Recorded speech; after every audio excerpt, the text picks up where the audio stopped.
एक शोशा, एक छोटी मद और उसके बाद एक पड़ीरा। ठीक है, फिर उससे हमने जिसका मजमुआ हमारे पास बन रहा था, क्या मजमुआ इसका बन रहा था, सब लफ्ज़ मैंने इसका मजमुआ बना कर दिया था। ठीक है, कि इससे अब इसमें देखें सबसे पहले नंबर पर क्या है, शोशा, इसको शोशे का नाम देते हैं। ठीक है, दूसरे नंबर पर हमारे पास क्या है, छोटी मद। ठीक है, तीसरे नंबर पर हमारे पास क्या है, पड़ी या लेटी रा इसको कहते हैं। ठीक है, और उसके बाद चौथे नंबर पर हर्फ हमने इसके साथ मिला लिया था, हर्फ बा। फिर हमने इससे सीखा कि भाई एक तो यही मजमुआ लफ्ज़ जिसका सब बन रहा है। ठीक है, सब लफ्ज़ हो गया, शब लफ्ज़ हो गया, और इसी तरह से इससे जुड़े तमाम अल्फाज। फिर हमने कहा कि भाई अगर इससे आप शोशे को निकाल लेते हैं, छोटी मद और पड़ी रा को रहने देते हैं। ठीक है, तो देखें छोटी मद हम लगाते हैं, पड़ी रा और उसके बाद हर्फ बा लगाते हैं, तो नियत लफ्ज़ इससे बनता है, बिंत लफ्ज़ बनता है, और इसी तरह इससे जुड़े तमाम हरूफ। फिर ये देखिए ये दरमियान में भी इस्तेमाल हो सकता है, लफ्ज़ के दरमियान में भी इस्तेमाल हो सकते हैं। यहाँ पे मैंने अल्फाज लिखे हैं, इनमें मैं बताता हूँ कि लफ्ज़ के दरमियान में ये कहाँ पे इस्तेमाल होता है। देखिए मैंने आपको बताया था कि इब्तिदाई बुनियादी बातों के ऊपर अगर आप तवज्जो देते हैं तो आपके लिए आगे लिखाई आसान से आसान तर होती चली जाएगी अल्लाह के फजल से इंशाअल्लाह। मुश्किल से मुश्किल लफ्ज़ भी होगा आपके लिए मुश्किल नहीं रहेगा अगर आप बुनियादी बातों को तवज्जो देते हैं तो। अब इससे फिर काफ़ी सारे अल्फाज बनते हैं या नहीं बनते। फिर हम इसमें से पड़ी रा को हटा लेते हैं, छोटे मद को रहने देते हैं। ठीक है, तो छोटी मद और उसके बाद हर्फ बा को लगा लिया, नून बा, और यहाँ से बा भी इसके साथ बनता है। ठीक है, बा और बा से जुड़े तमाम पैबंद, जुड़े इससे कौन से पैबंद हैं, हर्फ ता, सा, ता, और ये सारे नून या भी पैबंद में बा के साथ शामिल हो जाते हैं। ठीक है, तो फिर इससे काफ़ी सारे अल्फाज बने। अब इसके बाद यही नून बा हम काफ के लिए ले लेते हैं, काफ का हमने अलिफ लगाना है, छोटी मद, फिर इसके बाद बा, तो काफ वाला हर्फ इससे बना। फिर इससे जुड़े कितने अल्फाज बन जाते हैं, ये काफ का मरकज अगर हम हटा लेते हैं, लाम हमारे पास बन जाता है, बनता है या नहीं बनता। ठीक है, तो इसी तरह ये एक लफ्ज़ था भाई, उसमें हमने शोशे को सीखा, छोटी मद सीखी, पड़ी रा और बा, उससे इतने सारे अल्फाज हमने बनाए। ठीक है, बा तो हम इससे पहले ही सीख चुके थे कि भाई बा का जो रुख है वो रुख का फिलहाल आपने ख्याल रखना है कि कौन सा रुख है, बड़ा रुख है उसका, वो लाइन पर आना चाहिए। अब इतना सीखने के बाद हम यहाँ पर आ जाते हैं, लफ्ज़ मैंने लिख कर दिए, इस्तिक़बाल मुश्किल लफ्ज़ है नहीं है, कितने हरफी लफ्ज़ है, सीन, ता, काफ, बा, अलिफ, 5 हरफी लफ्ज़ है। ठीक है, देखें 2 हरफी लफ्ज़ आसान होता है, 3 हरफी आसान होता है, 4 हरफी, 5 हरफी, ये तो मुश्किल अल्फाज है ना। लेकिन यही इस्तिक़बाल जो हमने हर्फ बा का पैबंद सीखा था इससे पहले कि भाई बा का पैबंद हमने कैसे बनाना है और ये कहाँ पे इस्तेमाल हो सकता है, बहुत ज़्यादा इस्तेमाल हो सकता है, हमने कहा था ना। अब ये इस्तिक़बाल लफ्ज़ को लिखते हैं, अलिफ को रहने देते हैं लाइन पर। ठीक है, सीन को देखें, आधा हम सीन लिखते हैं, तो सीन में पहले क्या है, शोशा है, इसके बाद क्या है, छोटी मद, फिर यहाँ पर बा का पैबंद है या नहीं है, बा अलिफ, बा दाल के साथ, बा काफ के साथ और बा लाम के साथ एक किस्म का पैबंद बनता है, बताया था ना फरहान, बताया था। तो अब यहाँ पे ये वही बा वाला पैबंद है। लफ्ज़ का उसूल है कि हर पहले वाले पैबंद या हर पहले वाले हर्फ से दूसरा हर्फ या दूसरा पैबंद नीचे आता चला जाएगा दर्जा बदर्जा। देखें, हर पहले वाले हर्फ से दूसरा हर्फ या पैबंद नीचे, और आखिरी जो हर्फ होता है वो लाइन पर रहता है। ठीक है, इससे पहले हरूफ लाइन से ऊपर होते हैं।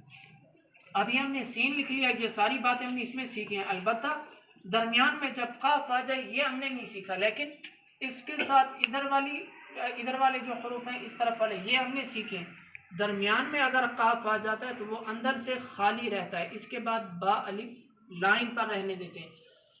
अब इसमें कितनी बातें हमने सीखी हैं, ये सीखा हमने छोटा मद, शोशा, ये सीखा है, बा का पैबंद हमने सीखा है। तो बा का पैबंद यहाँ पे कितनी मरतबा इस्तेमाल हुआ, 2 मरतबा, दोनों जगहों पे बराबर जो है ये आना चाहिए। ठीक है, इसके बाद लाम के दायरे के लिए अलिफ और दायरा गोलाई के साथ लाइन से नीचे आता है, कितना नीचे आता है ये बाद में कर लेंगे, फिलहाल आप दायरे को ठीक करें। लाइन पर आ रहा है, लाइन से नीचे आ रहा है, लाइन के दरमियान में आ रहा है, मसला नहीं है, फिलहाल लफ्ज़ को आप ठीक करें, लाम ठीक हो जाए।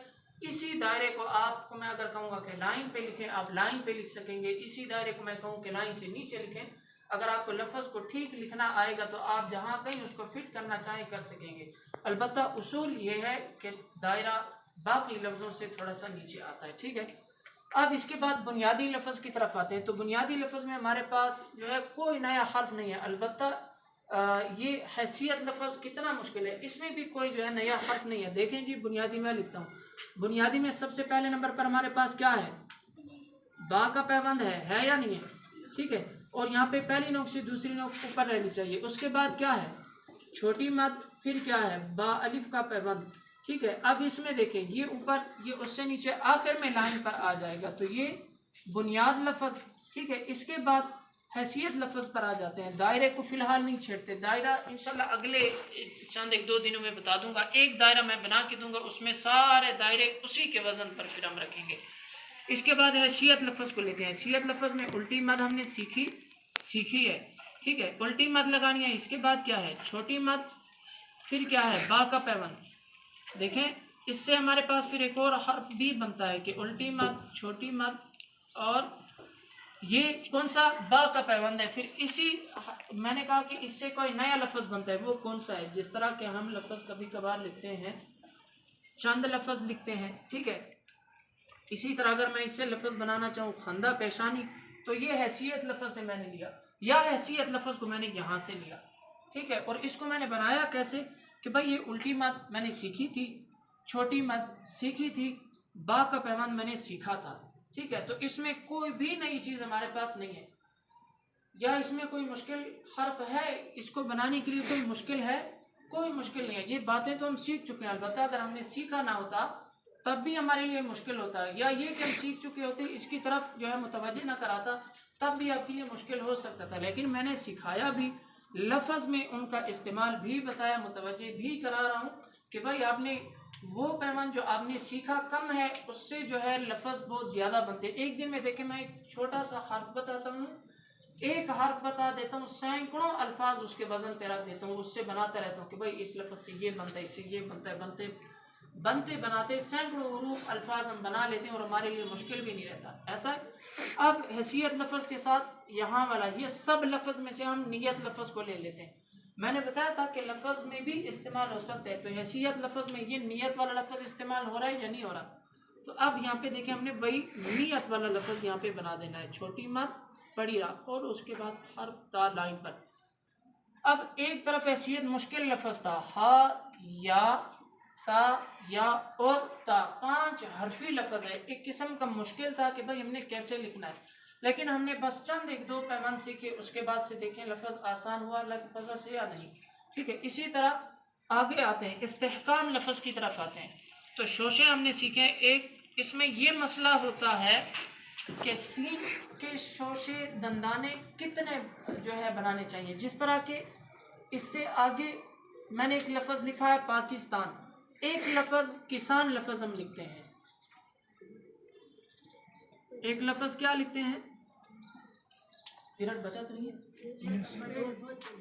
बहुत पहले बच गए पहले।